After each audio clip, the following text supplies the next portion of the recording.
तो guys welcome to my YouTube channel. मैं हूं गणेश। तो चलिए बात करेंगे हम निफ्टी और बैंक निफ्टी की। और बात करेंगे लास्ट वीडियो में हमने क्या बात करी थी बजट के दौरान। बजट के वीक के दौरान हमने बात करी थी लास्ट वीडियो में कि क्या होने की पॉसिबिलिटीज हैं बेस्ट, और क्या हुआ है।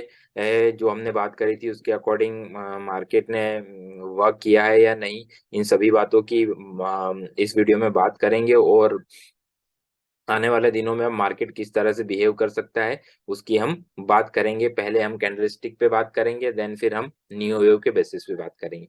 अब कैंडलस्टिक पे अगर बात करें तो कैंडलस्टिक पे लास्ट वीडियो में भी हमने देखा था कि वीकली क्लोजिंग हमें जो है कंसोलिडेशन रेंज के नीचे की, हमें यहाँ पर कंसोलिडेशन रेंज के नीचे की हमें एक ब्रेकडाउन सा मिल चुका था लास्ट वीक में ही। और इस वीक में भी अगर हम बात करें तो अभी हम बात करें तो आज थर्सडे हो चुका है। कल लास्ट डे बचा हुआ है, और अभी भी हमें लास्ट वीक के हाई के ऊपर की अभी बिल्कुल भी क्लोजिंग देखने को नहीं मिली है। मतलब कि स्टिल अभी थोड़ा सा और मार्केट नीचे आ सकता है। ये अभी यहाँ पर हमें कैंडलस्टिक से, वीकली कैंडलस्टिक से ये समझ में आ रहा है। लास्ट वीडियो में भी हमने बात करी थी कि मुझे नहीं लगता है कि किसी भी वजह से मार्केट नीचे में 17,200 300 के लेवल को नीचे में ब्रेक कर सकता है। इवन बजट के दौरान की भी हमने बात करी थी कि बजट इतना बड़ा इवेंट होने के बावजूद भी नीचे में हमें 17,200 300 के लेवल ब्रेक नहीं लगते मुझे। तो नीचे में अब अगर बात करें तो 17,350 के अकॉर्डिंग मार्केट गया है, और ऊपर में 18,000 के आसपास गया है। और बजट के दिन भी मैंने अपने टेलीग्राम चैनल पे बताया था कि मार्केट की एक रेंज मुझे लगती है, एक्सट्रीम रेंज 18,000 17,900 से 18,050 अबव रेंज लगती है, और नीचे में लगता है सॉरी, हाँ, नीचे में जो मैंने बताया था कि वो 17,500 से लेकर 300 के आसपास तक हो सकता है। तो एग्जैक्टली मार्केट उसी तरह से बिहेव किया है यहाँ पर पूरे वीक में। और इवेंट के दौरान भी, पूरे इवेंट में भी मार्केट ने जो हमारे एग्जैक्टली लेवल थे उसी के अकॉर्डिंग मार्केट में पूरी तरह से बिहेवियर हुआ है। अब हम बात कर लेते हैं इसकी कैंडलस्टिक पे। वीकली चार्ट पे हमने डिस्कस किया, अब हम बात करेंगे इसके डेली चार्ट पर कि डेली चार्ट पर अब क्या देखने को हमें मिल रहा है। अगर डेली चार्ट पे अगर हम बात करें यहाँ पर, अगर हम इन सारे लेवल्स को हाइड कर दें तो देखिए यहाँ हमें समझ में आ रहा है एग्जैक्टली अगर हम बात करें तो ये जो 200 का ईएमए जो आ रहा है यहाँ पर, इस 200 के ईएमए के आसपास मार्केट अभी यहाँ पर रुका हुआ है। इसी 200 के आसपास से मार्केट अगर हम बात करें तो पिछले 4 दिन से काम कर रहा है, 1 2 3 4 5 दिन से मार्केट में यहीं पर थोड़ा सा इसी एरिया में आता है, थोड़ा सा सपोर्ट लेता है और फिर बाउंस कर जाता है। ये जो एरिया एग्जैक्टली जो आ रहा है, ये एरिया आ रहा है यहाँ से। एक रेंज की बात करें अगर हम, तो इस रेंज में मार्केट, ये जो गैप एरिया है, ये बहुत ही बेहतरीन काम कर रहा है अभी एज ए सपोर्ट एरिया यहाँ पर। ये पूरी गैप एरिया की बात कर रहे हैं तो ये देखिए, ये पूरा गैप एरिया जो है अभी यहाँ पर सपोर्ट एरिया बना हुआ है, और यहाँ से मार्केट बाउंस लेने की अभी कोशिश कर रहा है। अब आने वाले दिनों में अब क्या होने की पॉसिबिलिटीज़ हैं, तो उसकी अभी हम बात कर लेते हैं। तो कैंडलस्टिक के अकॉर्डिंग तो देखिए ट्रेंड पूरी तरह से अभी यहाँ पर अगर हम देखें तो लोअर लो फॉर्मेशन में है, और अभी तक भी हमें कोई सी भी कैंडल, मैंने आपको पहले भी बताया था कि यहाँ पर जब मार्केट में गिरावट आई थी तब भी मैंने बताया कि ट्रेंड जब तक चेंज नहीं होगा ऊपर में, जब तक कि हमें प्रायर डे के हाई के ऊपर की क्लोजिंग नहीं मिल जाती है डेली बेसिस पे, तब तक ट्रेंड चेंज नहीं होगा। मार्केट यहाँ एक कंसोलिडेशन रेंज में फंसा हुआ है, यहाँ एक कंसोलिडेट करने की कोशिश कर रहा है। मार्केट क्या यहाँ से नीचे जा सकता है या फिर यहाँ से ऊपर जा सकता है, तो वो वेव पैटर्न के बेसिस पे बात करेंगे। बट स्टिल अभी भी ट्रेंड यहाँ पर हमारा नेगेटिव बना हुआ है, जब तक कि हमें डेली बेसिस पे प्रायर डे के हाई के ऊपर की क्लोजिंग नहीं मिल जाती। तो ये हमें क्लियरली अभी समझ में आ रहा है। नीचे में सपोर्ट एरिया बने हुए हैं, नीचे में जो सपोर्ट एरिया जो बना हुआ है, अब नीचे में जो हमारा सपोर्ट एरिया है वो 17,300 से लेकर तो 17,200 तक के एरिया में, 17,300 से 17,150, ये एक एरिया जो है वो बहुत ही स्ट्रॉन्ग सपोर्ट एरिया है। किसी भी वजह से मुझे नहीं लगता कि मार्केट अभी भी इस एरिया को ब्रेक कर देगा किसी भी वजह से आने वाले दिनों में। तो आने वाले दिनों में अब क्या होने की पॉसिबिलिटी है, हम वेव चार्ट के अकॉर्डिंग बात करेंगे। तो वेव चार्ट के अकॉर्डिंग अगर हम बात करें तो हमें इसके डेली चार्ट पे हम बात करते हैं वेव चार्ट के। तो वेव चार्ट के अकॉर्डिंग अगर हम बात करें तो देखिए यहाँ पर जो है एग्जैक्टली हमने जो लेवल डिस्कस किए थे यहाँ पर, मैंने लास्ट वीडियो में भी डिस्कस किया था कि ये डायमेट्रिक पैटर्न बना रहा है। बो टाई डायमेट्रिक पैटर्न बना रहा है, जिसमें कि ए लेग कंप्लीट हुआ है, इसने 14 टाइम यूनिट्स लिए, बी ने 14 लिए, सी ने 14 लिए और डी ने भी अप्रोक्सीमेटली 15-16 टाइम यूनिट्स लिए हैं।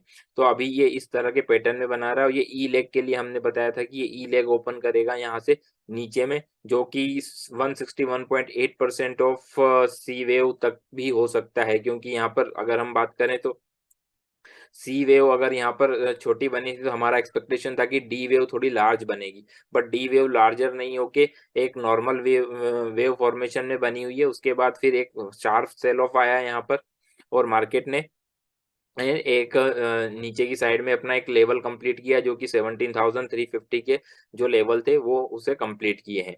अब अगर हम बात करें यहाँ पर कि ये किस तरह के फॉर्मेशन में है, तो इसके लिए हमें एक्चुअल में अगर हम बात करें तो डी वेव, अब मैंने आपको पहले भी बताया हुआ है, एक नगेट आपको पहले भी मैं दे चुका हूँ कि जब तक कि यहाँ पर मोनोवेव काउंट 21 से ऊपर ना हो या 21 ना हो, तब तक कि हम किसी भी टाइम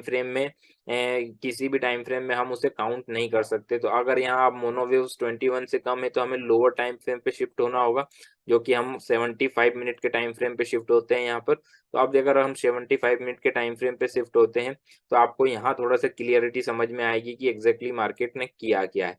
अगर हम डी वेव की बात करें तो अभी डी वेव में अभी हमारा कंप्लीट किया हुआ है, अगर हम बात करें तो ये 5-3, ये 5 का फॉर्मेशन हुआ, देन यहाँ पर ये अगेन ये एक्स फॉर्मेशन बना है, देन ये यहाँ पर एक, अगर हम बात करें तो इसे आप फ्लैट पैटर्न बोल सकते हैं या फिर इंटरनल में जाएंगे तो डायमेट्रिक पैटर्न भी मिल सकता है आपको। तो इस तरह से ये पूरा ए लेग कंप्लीट हुआ है यहाँ पर हमारा। अब इसमें 2-3 सिनेरियो बन सकते हैं, तो वो मैं आपको बताने की कोशिश करता हूँ कि एग्ज़ैक्टली क्या होने की पॉसिबिलिटी है। अगर यहाँ पर ये ए कंप्लीट हो गया है, तो ये जो फॉर्मेशन पूरा बना हुआ है, ये एग्ज़ैक्टली अगर हम बात करें तो यहाँ पर अगर देखें, तो ये एक बी फॉर्मेशन इसकी सेकंड लेग हो सकती है ये, जिसमें कि एक न यहाँ पर हम बात करें तो डायमंड टाइप डायमेट्रिक पैटर्न बना हुआ, जिसमें कि ए कंप्लीट हुआ, बी कंप्लीट हुआ, सी, डी, ई, एफ और जी।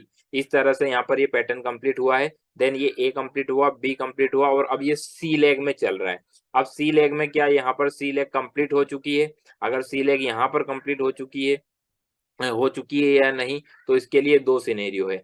अगर हम बात करें इसके लिए तो या तो ये कंप्लीट हो चुकी है यहाँ पर, तो इस तरह से ये पूरा पैटर्न यहाँ पर ई लेग यहाँ पर कंप्लीट हो गया। अब हमें बाउंस चाहिए। अगर अब बाउंस यहाँ पर इस लेग से ऊपर आ जाता है, मान लेते हैं अगर हम इस लेग से ऊपर का अगर बाउंस आ जाता है यहाँ पर, बी वेव से ऊपर का अगर बाउंस आ जाता है, तो हम ये समझेंगे कि यहाँ पर हमारी ई लेग कंप्लीट हो चुकी है और हम एफ लेग के लिए ऊपर में अभी हम चल रहे हैं। तो एफ लेग अभी कहाँ तक जा सकती है, अगर हम पहले फर्स्ट सिनेरियो की अगर बात करें, फर्स्ट सिनेरियो में एफ लेग कहाँ तक जा सकती है, तो ये जो लेग जा सकती है हमारा इसका 61.8 टू 80% तक, नियर अबाउट इसी एरिया के आसपास की अगर हम बात करें, मतलब 17,900 से लेकर 18,050 के आसपास के एरिया, इस एरिया तक हमारी एफ लेग यहाँ पर जा सकती है। अब और अगर नहीं तो फिर ये जो पैटर्न है अगर इस तरह से है तो यहाँ पर हो सकता है कि एक ये सी वेव में अगर हमारा हुआ है तो सी लेग में अगर हम बात करें तो यहाँ केवल एक फर्स्ट फर्स्ट लेग कंप्लीट हुई हो, देन ये सेकंड लेग के लिए अप्रोच कर रहा हो ऊपर में, जो कि अगर ये टर्मिनल इम्पल्स इस तरह से अगर हम देखें तो ये टर्मिनल इम्पल्स बनाएगा। तो ये फर्स्ट कंप्लीट हुआ, सेकंड कंप्लीट होगा, 61.8% तक जा सकता है ऊपर में। अगर हम बात करें यहाँ पर तो इसका रिट्रेसमेंट एरिया अगर हम देख लें ऊपर में, तो नियर अबाउट अगर हम बात करें तो 17,750 से लेकर तो 80% तक भी जा सकता है, जो कि 17,835 तक आता है। तो ये इन एरियो तक ऊपर में जा सकता है।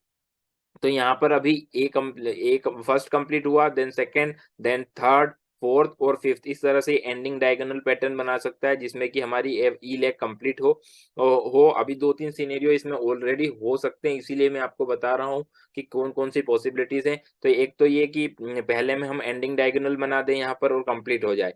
सेकेंड पॉसिबिलिटी क्या हो सकती है, अब सेकेंड पॉसिबिलिटी में ये हो सकता है यहाँ पर कि यहाँ पर थोड़ा सा मुझे चेंज करना होगा स्ट्रक्चर लेवल को। इस तरह से मैं आपको बता देता हूँ कि सेकंड पॉसिबिलिटी भी क्या है हमारे पास में। सेकंड पॉसिबिलिटी ये है कि यहाँ पर हमारा ये पैटर्न ए कंप्लीट हो गया हो, यहाँ पर यहाँ पर ए कंप्लीट हुआ, बी कंप्लीट हुआ, सी कंप्लीट हुआ, डी कंप्लीट हुआ, ई कंप्लीट हुआ, सॉरी यहाँ पर, हाँ, ये A B C D E और ये यहाँ पर हमारा एफ एफ और जी पैटर्न कंप्लीट हुआ। तो हो सकता है यहाँ पर मे भी पॉसिबल है कि यहाँ पर भी हमारा एक पैटर्न कंप्लीट हो चुका हो, यहाँ पर ए, बी, सी, डी, ई, एफ और ये जी। यहाँ पर हमारा एक पैटर्न कंप्लीट हो गया हो जिसमें कि ये ई वेव कंप्लीट हो चुकी हो हमारी यहाँ पर, और उसके बाद में फिर ये 5-3-5 के फॉर्मेशन में एक ज़िगज़ैग के पैटर्न में यहाँ पर हमारी एफ लेग कंप्लीट हो चुकी हो सेम डिग्री की, जिसकी पॉसिबिलिटी कम है। ये एफ लेग कंप्लीट हो चुकी हो यहाँ पर, ये एफ लेग कंप्लीट हो चुकी हो यहाँ पर हमारी सेम डिग्री की। देन अभी हम जी लेग फाइनल लेग में एंटर कर चुके हैं। अब फाइनल लेग में एंटर कर चुके हैं, तो अब अगर फाइनल लेग में अगर हम बात करें, तो फाइनल लेग में ये मे बी पॉसिबल है इसका एक फर्स्ट पैटर्न बना रहा हूँ यहाँ पर, ये कुछ भी पैटर्न बना सकता है, यहाँ पर डायमेट्रिक बना सकता है, यहाँ पर न्यूट्रल ट्रायंगल बना सकता है यहाँ पर ये ट्रायंगल नॉर्मल कॉन्ट्रैक्टिंग ट्रायंगल बना सकता है। तो अभी क्लियरिटी नहीं है, बस क्लियरिटी इतनी है अभी यहाँ पर कि ऊपर में अगर चला जाता है मार्केट, अगर 17,800 850 के आसपास भी अगर मार्केट चला जाता है, तो वहाँ पर हमें मार्केट को शॉर्ट करने के लिए वेट करना है, शॉर्ट करने की अपॉर्च्युनिटी फाइंड आउट करनी है वहाँ पर। हाँ, ये आवरली चार्ट पर अगर आपको बियरिश कैंडल दिखाई दे इन एरियो में 18,000 17,800 से लेकर 17,850 तक के एरियो में 17,000 हाँ 17,000 हाँ 17,850 तक के एरियो में अगर आपको बियरिश कैंडल आवरली चार्ट पर दिखाई दे, तो आप मार्केट को अगेन शॉर्ट कर सकते हैं फर्दर डिक्लाइन के लिए। वहां से स्टॉप लॉस आपका बहुत ही छोटा हो जाएगा, वहां पर आपको फाइनल स्टॉप लॉस फिर रखना है 18,050 के आसपास का आपको स्टॉप लॉस रखना है वहां पर, और मार्केट को अगेन फिर शॉर्ट करना है। तो अभी 2-3 पॉसिबिलिटीज हैं यहाँ पर, इसलिए आपको थोड़ा-सा मे बी पॉसिबल है कि कन्फ्यूजन हो रहा होगा कि क्या है, बट एग्ज़ैक्टली आपको समझना ये ज़रूरी है कि एग्ज़ैक्टली हमें करना क्या है। अभी भी हमें बाउंस में मार्केट को शॉर्ट करना ही है, ऊपर जाता है मार्केट तो आपको शॉर्ट ही करना है। यहाँ पर लॉन्ग पोजीशन अभी आपको अगर बनानी है, तो इस लेग के लिए आप लॉन्ग पोजीशन बनाते हैं, तो आप बना सकते हैं। आपके रिस्क टू रिवॉर्ड रेशियो को ध्यान में रखना होगा आपको, और पोजीशन आपको इंट्राडे में ही स्क्वायर ऑफ करनी होंगी। आपको लॉन्ग की पोजीशन अभी किसी भी वजह से कैरी फॉरवर्ड नहीं करनी है, लेकर नहीं आना है घर में घर आपको, और आपको जो भी शॉर्ट बनाना है, वो थोड़ा-सा आप आपके रिस्क टू रिवॉर्ड रेशियो को ध्यान में रखकर बनाएँगे, तो ज़्यादा बेस्ट पॉसिबिलिटी होगी। तो ये मैंने आपको दोनों तीनों पॉसिबिलिटी बताई है कि क्या होने की यहाँ पर अभी बेस्ट पॉसिबिलिटी लग रही है।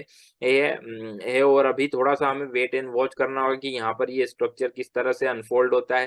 थोड़ा-सा टाइम दें, आने वाले दिनों में 5-7 दिनों में मार्केट अपने नी प्राइस एक्शन के थ्रू कन्फर्म करेगा हमें कि किस तरह का पैटर्न डेवलप हो रहा है, देन फिर हम बात करेंगे। बट अभी भी स्टिल मार्केट यहाँ पर आपको सेल ऑन राइज मार्केट है, आपको ऊपर में मार्केट को शॉर्ट ही करना है। तो आप थोड़ा-सा आप ध्यान रखें किस तरह से मार्केट में अभी आपको पोजीशन बनानी है, और same as it is bank Nifty में भी है, बैंक निफ्टी की भी यही कहानी है। कि बैंक निफ्टी में आपको एग्ज़ैक्टली वहाँ पर भी मार्केट में शॉर्ट ही क्रिएट करने हैं, अभी आपको कोई जल्दबाज़ी नहीं करनी है ऊपर में।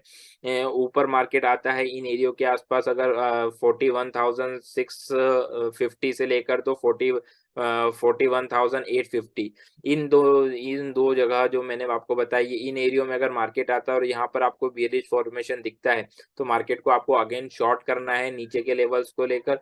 आपका स्टॉप लॉस 200-250 पॉइंट का बैंक निफ्टी में भी होना चाहिए, इससे ज़्यादा का स्टॉप लॉस नहीं होना चाहिए, और फिर अगेन मार्केट को आपको शॉर्ट करना है। तो अभी सेल ऑन राइज की रणनीति के साथ में ही हमें काम करना है, और आप स्टॉप लॉसेस को स्ट्रिक्टली आपको फॉलो करना है इंट्राडे बेसिस पे भी, और अगर आपकी पोजीशन भी बना रहे हो, अगर गैप अप गैप डाउन भी हो जाता है, तो भी आपको आपकी पोजीशन को स्क्वायर ऑफ करना है, क्योंकि मार्केट बहुत ज़्यादा वॉलेटिलिटी दिखा रहा है, इंट्राडे में बहुत बड़े-बड़े स्विंग आ रहे हैं, तो आपको उनसे बचना है। और आपको अगर लॉस मिनिमम रखना है आपका रखोगे, अगर आप लॉस मिनिमम रखोगे, तो पैसा तो हम कभी भी कमा लेंगे, आज नहीं 2 दिन बाद भी कमा लेंगे, बट आपको आपके कैपिटल को प्रोटेक्ट रखना बहुत ज़रूरी है। तो आज की वीडियो में केवल इतना ही, मिलते हैं नेक्स्ट वीडियो में।